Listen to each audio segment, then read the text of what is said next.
गोकुळ सोबत गोकुल. दोन्ही समुद्रामध्ये कमी दाबाचा पट्टा तयार झाला आहे, बंगाल आणि अरबी.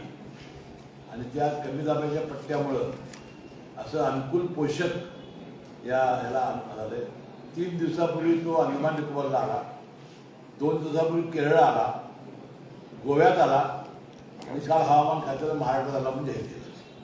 म्हणजे इतक्या मॅरेथॉन पद्धतीनं आजपर्यंत कधी मान्सून आलेला नाही. मान्सून आला की राजापूरला किंवा त्या कोकणातच थपकायचा आणि ते काय सह्याद्रीचा डोंगर चढायलाच नाही. 15-20 दिवस तो मला वाटतं यावेळेला तो डोंगर पार करून तो आपला दाखल झालेला आहे.